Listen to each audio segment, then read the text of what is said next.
Et bienvenue dans cette nouvelle vidéo. Aujourd'hui, nous allons voir dans cette vidéo comment les médecins du ciel, donc les guides, les anges et les archanges, peuvent intervenir sur nous en soins énergétiques, même sans avoir donné la permission, en fait, ni l'accord. Donc, comment les guides peuvent intervenir sur nous en soins sans avoir donné la permission ni l'accord, et jusque où ils peuvent également nous aider.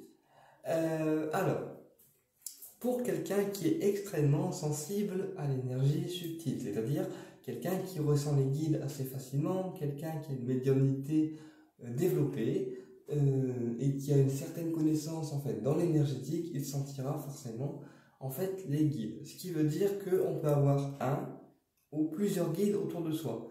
À partir du moment où on est dans la lumière et on est lumineux, où on rayonne, où on donne du bien aux gens, où on fait du bien aux gens, où on soigne les gens, où on donne des messages, on a forcément des guides spirituels qui sont autour de nous, et aussi des archanges à qui on peut faire appel de temps en temps suivant le problème qu'on souhaite régler ou pour quelle raison on souhaite appeler l'archange. D'accord ? Un exemple, l'archange Raphaël, il est appelé pour la guérison. L'archange Canaël, il est appelé pour l'amour, l'amitié, la douceur, la tendresse. D'accord ? L'archange Michael, c'est la protection. L'archange Barakiel, lui c'est la chance en fait. Voilà. L'archange Gabriel, l'apaisement du mental. L'archange Métatron, le karma et l'apaisement également, etc. Donc chaque archange peut être appelé en fonction de différentes pathologies en fait et de ce qu'on souhaite travailler. Maintenant, comment les guides peuvent intervenir sans notre permission? C'est simple. Si vous êtes quelqu'un d'extrêmement réceptif et que on est par exemple fatigué, démotivé ou dans une baisse de morale, les guides qui sont vos guides à vous avec lesquels on a l'habitude de travailler, d'accord, ils vont automatiquement le sentir, d'accord, et l'ange gardien, donc le guide le plus haut en fait de l'astral, va donner la permission d'intervenir pour que les guides vous diffusent un soin, d'accord. Et donc là on va sentir une énergie subtile qui va parcourir notre corps, donc soit la gorge, soit le plexus, soit le cœur, soit si on est vraiment quelqu'un de très chargé, très fatigué, très démoralisé, très pas bien, etc. Les guides vont faire un soin intégral, c'est-à-dire qu'ils vont soigner en fait tout le corps pour amener en fait un rééquilibrage au niveau énergétique. D'accord ? Donc ça c'est les guides qui décident en fait, c'est l'ange gardien, si vous voulez, qui donne la permission aux guides de pouvoir nous envoyer un soin ou non. C'est pour ça que nous, parfois, personnes physiques, on peut envoyer un soin à quelqu'un, mais la personne ne réceptionne pas toujours parce que on n'a peut-être pas la permission par l'ange gardien et par ses guides de pouvoir lui envoyer. D'accord ? Et c'est pour ça que parfois j'ai des collègues à qui j'envoie des soins et qui ne sentent strictement rien. Mais c'est pas mon ressort, c'est les guides qui ont décidé que non. Par contre, si les guides décident que la personne en question doit recevoir le soin via leur énergie, le soin se fera tout seul. D'accord ? Également aussi, il est important de différencier un soin donné par des guides d'un soin donné par une personne physique. Donc un guérisseur, un médium, un magnétiseur, etc.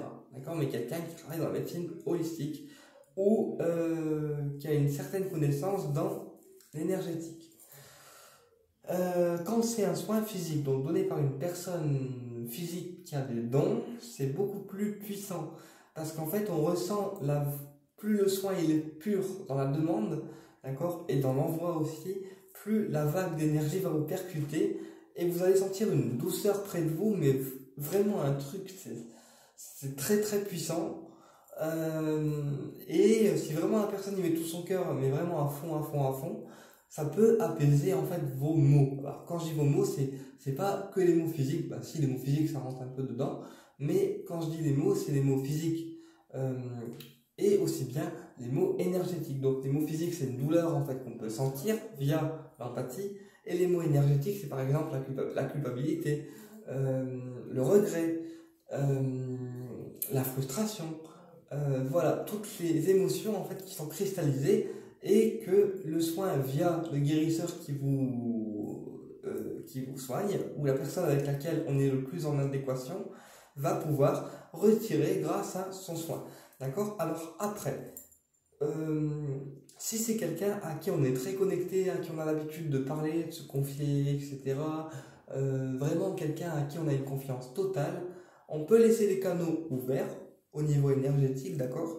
C'est-à-dire qu'on dit, je demande à ouvrir les canaux pour recevoir un soin donné par telle personne, nom, prénom, basta, et après on lâche prise et seuls les canaux seront ouverts à cette personne, personne d'autre, d'accord? Donc ça peut être plusieurs personnes en même temps, hein. Ça peut être une, deux, trois personnes, mais voilà, faut que ça soit des personnes en qui on a confiance en fait, pour que la réceptivité elle se fasse de manière plus fluide, voilà, et que le soin passe correctement. Donc en général, quand c'est quelqu'un avec qui on est en adéquation totale, on le ressent fortement en fait son énergie, même s'il n'est pas là physiquement, on sait que c'est lui en fait. Voilà, l'intuition. À l'intuition, en fait, il faut souvent s'y fier parce que l'intuition ne trompe jamais, en fait. C'est, voilà. Et donc, même si la personne n'est pas là physiquement, si c'est quelqu'un à qui on est très connecté en termes énergétiques, on reconnaît son énergie, en fait. Mais il faut le vivre pour le vivre pour le croire. Donc voilà, ça c'est un premier point. Et si c'est une personne avec qui on n'a pas l'habitude, je vous déconseille de faire un soin avec une personne dont on n'a pas l'habitude, parce qu'il ne faut pas non plus se faire toucher les corps énergétiques par n'importe qui, d'accord? Donc il faut faire aussi attention à ça, dans le sens où quand on se fait toucher les corps énergétiques par n'importe qui, on ne sait pas ce que la personne a fait avant vous, on ne sait pas si elle est polluée ou pas, et si ses intentions, en fait, finalement, sont bonnes. Donc il faut faire aussi attention à ça.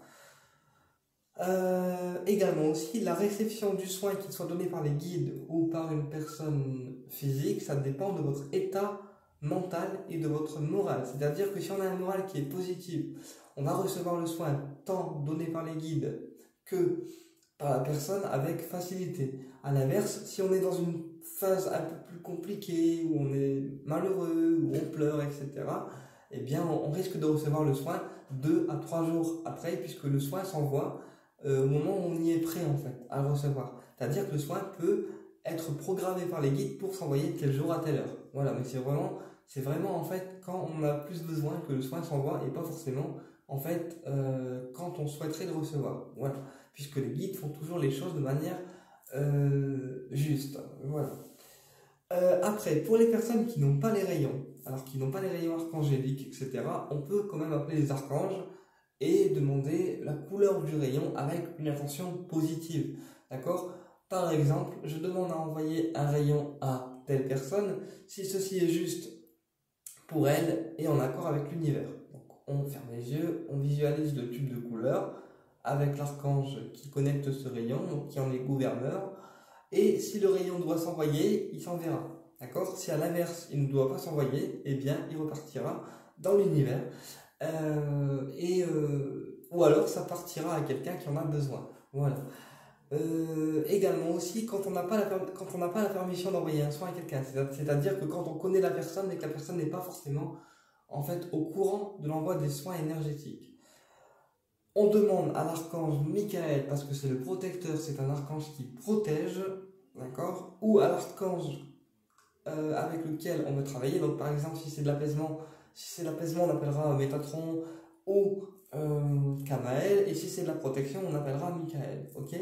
Et on peut demander à l'archange dans ces cas-là, merci archange Michael d'envoyer un soin à telle personne de manière dosée, si cela est juste pour elle et en accord avec l'univers. Et ensuite, si le soin doit s'envoyer, il s'enverra tout seul. Et si à l'inverse, il ne doit pas s'envoyer, il ne se passera strictement en fait rien. Voilà comment en fait les guides peuvent intervenir dans nos situations, même parfois sans notre accord, via notre ange gardien. En fait, l'ange gardien, c'est celui qui donne l'accord pour tout, en fait, même si nous, on n'en est pas forcément conscient. Voilà. Et donc, les guides, on peut tout leur demander, en fait. On peut vraiment tout leur demander à voix haute ou basse, comme on veut. Et il faut que la demande qu'on fasse aux guides, elle vienne des tripes, en fait. Parce que plus ça vient du cœur, plus c'est pur et plus ça monte. D'accord? Après, petite astuce. Pour les personnes qui veulent demander des soins pour une personne physique ou pour les personnes qui veulent demander un soin pour une personne physique, on peut demander par exemple à l'archange Michael d'envoyer un soin de protection à une personne si ceci est juste pour elle, que ce soit dosé, d'accord, donc qui est la dose la plus nécessaire, et on peut également en fait demander tout simplement avec le cœur, voilà, et on peut demander à l'archange également Djibril, en fait, qui veut dire Gabriel en français, d'accélérer la demande, puisque Djibril c'est un archange qui accélère les demandes qu'on fait. Donc si c'est une demande pour un soin qu'on veut faire pour une personne, on demande le soin avec l'archange ou le rayon qu'on veut, ou la boule de lumière, ou un décrassage, ou ce qu'on veut, et on demande à l'archange Djibril d'accélérer en fait la demande si ceci est juste, voilà, et en accord avec l'univers. Ben écoutez, j'espère que cette vidéo vous a plu et je vous dis à très bientôt pour une prochaine vidéo et au plaisir de vous retrouver.